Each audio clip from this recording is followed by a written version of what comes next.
뉴진스는 K-팝을 넘어서 국내 음악 시장에 새로운 패러다임을 제공했죠. 이들의 첫 등장은 센세이션했고 이는 곧 음원 차트, 전 세대를 아우르는 팬덤, 음반 판매량으로 입증했습니다. 심지어 별다른 프로모션을 하지 않았는데도 처음부터 이런 주목을 받은 건 아무래도 그들의 음악이 그 답이 될 수 있다 짐작할 수 있죠. 데뷔 EP의 수록곡들은 90년대부터 지금까지 유행하는 사운드를 적절히 짬뽕했어요. 컨템포러리 R&B, 트랩, 일렉트로닉 팝 등 여러 하위 장르들을 과감하지만 가볍게, 몽롱하지만 그루비하게 표현했기 때문에 대중들은 생 신인인 그들의 음악에 응답을 했죠. 거기에 흑인과 게이를 포용한 장르 하우스, 10대들을 위한 안전망 같은 장르 저지클럽, 폭력적인 사운드의 거부감을 느낀 이들에게 대안책이 되어준 장르 게러시 등 뉴진스는 신과 구의 연결고리 역할을 하는 동시에 특정 집단의 소수자도 감싸는 음악을 표방한 거죠. 다시 말해 뉴진스가 지향하는 음악성은 맞춤마냥 어구를 끈다기보단 대형 기획사의 든든한 지원 아래 청소년의 무해하고 산뜻한 매력으로 대중들로 하여금 신나고 때론 노스텔지어를 자극한다 볼 수 있습니다. 그리고 이번 앨범 얘기로 좀 넘어가 보면 전 지난 EP가 개쩌는 싱글 모음집이란 인상을 받았었는데요. 4개의 수록곡들이 하나의 앨범으로 묶여있지만 앨범 안에서 곡들이 어떤 상호작용을 하지 않고 각각 따로 놀고 있다는 느낌을 줬기 때문이죠. 사실 요즘 시대에 이런 건 그닥 중요하지 않지만요. 그냥 좋은 게 좋은 거니까요. 실제로 이 EP는 미니진 대표가 마구잡이로 수집한 데모들로 트랙리스트를 구성했다 하기도 했고요.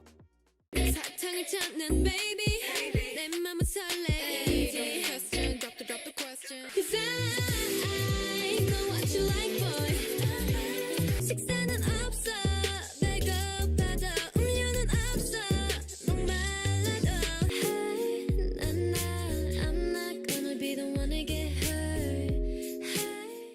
근데 이번 EP는 분명히 개짧은 건 있었지만 앨범의 성격을 확실히 갖추고 있는 EP여서 앨범 단위로 음악을 듣는 리스너들에겐 또 하나의 즐길거리였다 생각합니다. 갤럽은 뉴진스가 지금까지 해온 장르를 차용하되 수록곡마다 자기 색을 확실히 입히고 사운드와 보컬이 잘 붙는다는 느낌을 냈죠. 곡의 통일감도 조화로웠고요. 특히 쿨비디오에서 A7으로 넘어가는 구간이 진짜 깔쌈한 이음새였다 생각합니다. 또 앨범의 중반부에 등장하는 ETA는 볼티모어 클럽 사운드를 샘플링해서 앨범의 킬링 트랙 역할로서 개쩔었죠. 다만 이전에 발표한 곡들 하나하나의 임팩트가 워낙 세선지 이번 곡들은 아쉬움이 좀 남긴 하더라고요. 슈퍼샤인 안무부터 노래까지 쇼츠용 곡이란 느낌이 강했고요. 그래도 뉴진스라는 브랜드 파워가 확실히 지리긴 합니다. 국내 차트 1위는 이제 그냥 바로 찍어버리더라고요. 빌보드 핫백도 66위로 진입했고요. 뉴진스가 데뷔한 지 이제 1년 된 그룹이란 게 그저 놀라울 따름이죠. 그래서인지 요즘엔 뉴진스를 아이돌로 보지 않고 하나의 아티스트로 인정하는 시각들도 점점 늘어나고 있는 추세입니다.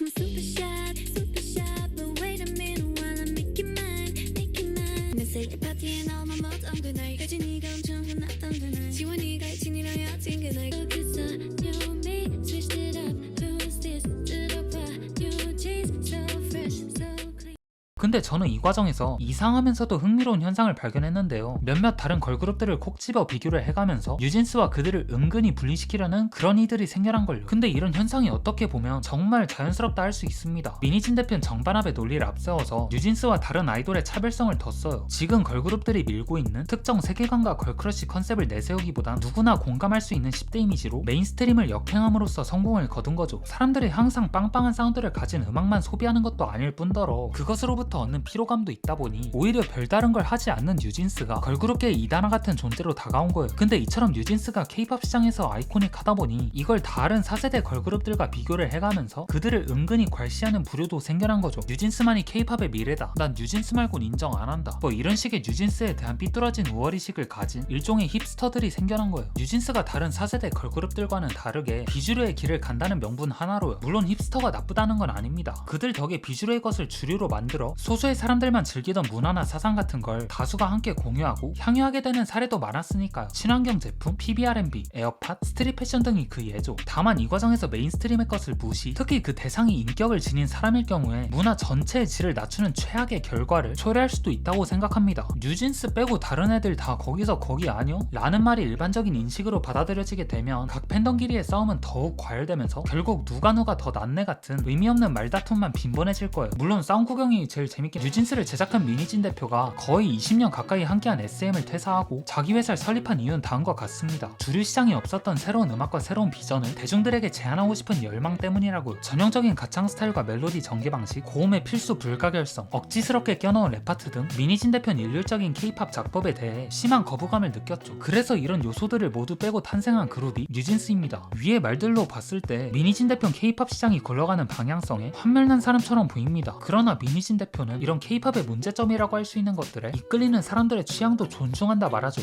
그렇습니다.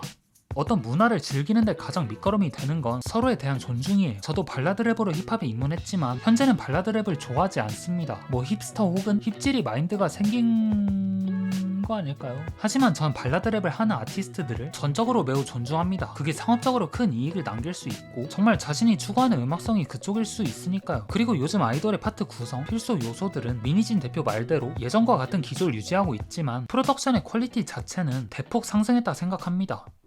Come to my world, only we are the city. Just 그냥 현실에 대해서 해주고 나는 make it true. 나는 건물 사이에 피어난 장미.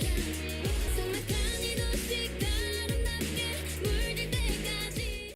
K-팝이 트렌드에 민감한 장르인 만큼 샘플링 기법, 장르 차용, 탑라인 등 내수 시장과 글로벌 시장의 취향을 모두 저격한 동시에 유행하는 사운드를 재빠르게 도입해서 저마다가 개성 있는 사운드로 음악을 표현하고 있죠. 또 음악 외적인 것들도 퀄리티가 나날이 발전하고 있다 생각하고요. 그러니 우리가 어떤 음악을 들을 때 모두의 것을 존중하고 이해하는 태도를 가지면 문화는 자연스레 발전할 거고 팬들은 그 발전의 산물을 누리면 될 것 같아요. 근데도 만약 음악이 구리거나 취향에 안 맞으면 그냥 안 들으면 되죠 뭐. 참 간단한 문제예요. 그럼 오늘도 평화로운 세상이 되길 바라면서 영상 여기서 마치겠습니다. 그럼 다음에 봅시다.